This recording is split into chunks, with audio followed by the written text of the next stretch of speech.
ये सभापति जी बनारस से प्रश्न काल है सर, प्रश्न काल में ही इसी मुद्दे से संबंधित तो संक्षिप्त में क्वालिटी बोलना। की बात चल रही है सभापति जी, उसी मुद्दे बात कर रहा हूँ मैं। संक्षिप्त में बोलना। अधूरे प्रोजेक्टों की बात चल रही है, उसी पे बोलूंगा। जनपद माननीय आजमगढ़ में एक कोटिला जगह पर टोल है माननीय मंत्री जी, मैंने लिख के भी दिया आपके अधिकारियों को। कोटिला पे टोल लगा हुआ है, यही बनारस आजमगढ़ के बीच में।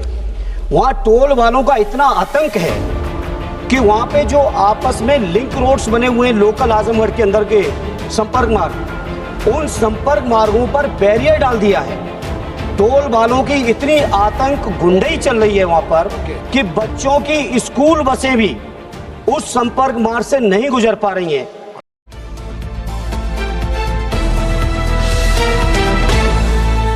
आप देख रहे हैं खबरों नजर चैनल। खबर यूपी के जिला आजमगढ़ से है, जहां समाजवादी पार्टी के नेता, लोकसभा में मुख्य सचेतक, लोक लेखा समिति भारत के सदस्य एवं सांसद आजमगढ़ धर्मेंद्र यादव ने आज लोकसभा में अपने संसदीय क्षेत्र की कुछ गंभीर समस्याओं को पुरजोर तरीके से उठाया।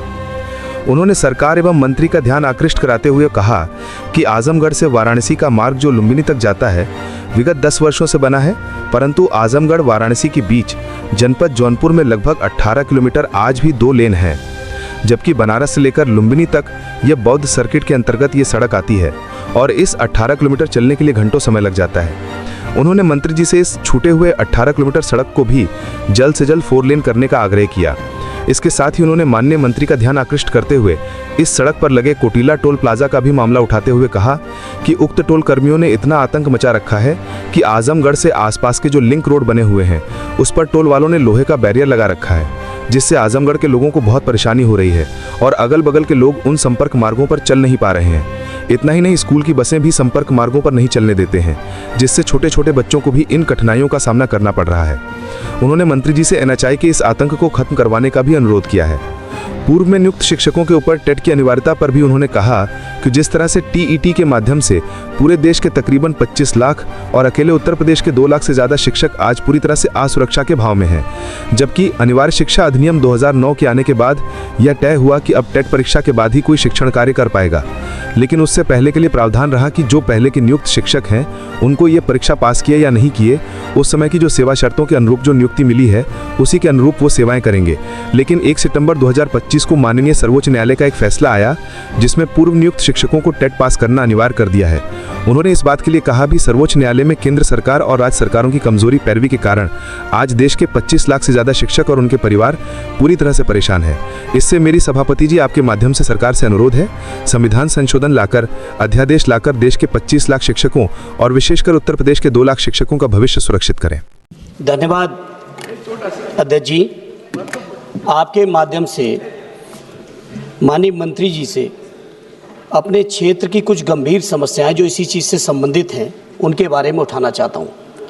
ये सभापति जी बनारस से प्रश्न काल है सर, प्रश्न काल में ही इसी मुद्दे से संबंधित तो संक्षिप्त में क्वालिटी बोलना। की बात चल रही है सभापति जी, उसी मुद्दे बात कर रहा हूँ संक्षिप्त में बोलना। अधूरे प्रोजेक्टों की बात चल रही है, उसी पे बोलूंगा। माननीय मंत्री जी, बनारस से आजमगढ़ के बीच जनपद जौनपुर में 18 किलोमीटर आज भी 2 लेन है, जबकि बनारस से लेके लुम्बिनी तक बौद्ध सर्किट के अंतर्गत ये सड़क आती है और वो 18 किलोमीटर चलने में अध्यक्ष जी घंटों लग जाता है। तो मेरा आपसे अनुरोध है, एक तो उस सड़क को यथाशीघ्र जो 4 लेन का आपका पूरा प्रोजेक्ट है उसमें कंप्लीट करा दें। साथ ही साथ जनपद आजमगढ़ में एक कोटिला जगह पर टोल है माननीय मंत्री जी, मैंने लिख के भी दिया आपके अधिकारियों को।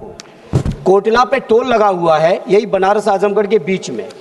वहाँ टोल वालों का इतना आतंक है कि वहाँ पे जो आपस में लिंक रोड्स बने हुए हैं लोकल आजमगढ़ के अंदर के संपर्क मार्ग, उन संपर्क मार्गों पर बैरियर डाल दिया है। टोल वालों की इतनी आतंक गुंडई चल रही है वहाँ पर एनएचआई के नाम पर कि कोई संपर्क मार्ग से न गुजर सके। यहाँ तक माननीय अध्यक्ष जी दिक्कतें आ रही हैं कि बच्चों की स्कूल बसें भी उस संपर्क मार्ग से नहीं गुजर पा रही हैं। इस तरह का एनएचआई का टोल की वसूली, पैसे के वसूली के नाम पर जो आतंक आजमगढ़ में मैंने देखा है, माननीय मंत्री जी कृपा करके आजमगढ़ वालों पर रहम करिए बच्चों की स्कूलों की बसों को निकलने दीजिए, इतना आतंक न करवाइए। एक क्योंकि मिनट, माननीय अध्यक्ष जी, 1 मिनट लास्ट कहूंगा, 1 मिनट अध्यक्ष जी, माननीय मंत्री जी। अध्यक्ष जी 1 मिनट सुन लीजिए। सम्मान्य अध्यक्ष महोदय, मैं सम्मान्य सदस्य को विश्वास दिलाता हूं कि अभी हमने नई टोल के लिए टोल नाके ही ख़त्म कर दिए हैं। केवल एंट्री रहेगी और नंबर प्लेट का फोटो लेंगे और फास्ट ट्रैक होगा और डायरेक्ट बैंक अकाउंट से टोल के उतने पैसे ही जहाँ से एंट्री की वहाँ से। वही तो सर वही आप मेरी बात सुनिए। वैसे मैं आपसे एक अनुरोध करूँगा और सम्मान्य अध्यक्ष जी आप भी मुझे संरक्षण दीजिए। 10 लाख करोड़ के काम चालू है, 4,500 प्रोजेक्ट, और प्रश्न केवल एक धुले से नासिक के बीच का है। अब मैं अपने सब प्रोजेक्ट के डिटेल की जानकारी तो दे नहीं सकता, पर आप एक काम करिए कि मेरे क्वेश्चन आवर के दिन समाप्त होने के बाद सब अधिकारी यहाँ आते हैं, सब एमपीज आते हैं, तो आप आज भी आ सकते हो। मैं आपके सामने बात करके आपकी प्रॉब्लम को सॉल्व कर दूंगा। और अब ये टोल से समाप्ति हो जाएगी और इसके बाद ये कोई टोल रोकने वाले लोग नहीं रहेंगे, कोई कुछ नहीं रहेगा। और ये सिस्टम है, पहले 10 काम अब हमने अवार्ड कर दिए हैं, इसके बाद आगे चलकर ये 1 साल के अंदर लगभग हम पूरी तरह इसको हम लोग इलेक्ट्रॉनिक टोल पे जाएंगे। माननीय अध्यक्ष जी, आपका बहुत बहुत धन्यवाद। सभापति जी, मैं जो माड़े जी ने बात कही है उसी बात को आगे बढ़ाते हुए अपनी पार्टी के नेता आदरणीय अखिलेश यादव जी की ओर से जिस तरह से टीईटी के माध्यम से पूरे देश के तकरीबन 25 लाख और अकेले उत्तर प्रदेश के 2 लाख से ज़्यादा शिक्षक आज पूरी तरह से असुरक्षा के भाव में हैं। सभापति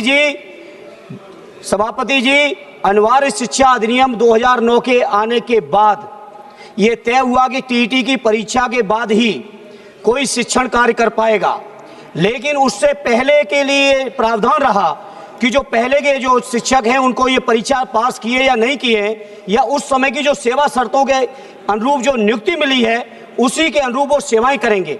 लेकिन 1 सितंबर 2025 को माननीय सर्वोच्च न्यायालय का एक फैसला, मैं इस बात के लिए सदन में पुरजोर तरीके से कहूंगा, ये केवल माननीय सर्वोच्च न्यायालय की बात नहीं रही, केंद्र सरकार और राज्य सरकारों की कमजोर पैरोकारी के कारण आज देश के 25 लाख से ज्यादा शिक्षक, उनके परिवार पूरी तरह से सुरक्षा का भाव है। सभापति जी बात पूरी आने दिए। और हमारे उत्तर प्रदेश के अंदर 2 लाख से ज्यादा शिक्षक भर्ती जो परेशान हैं, इससे मेरी सभापति जी आपके माध्यम से सरकार से अनुरोध है कि अध्यादेश लाके, संविधान संशोधन लाके देश के 25 लाख शिक्षकों का, विशेषकर उत्तर प्रदेश के 2 लाख शिक्षकों का भविष्य को सुरक्षित करें, और नहीं करते हैं तो ये।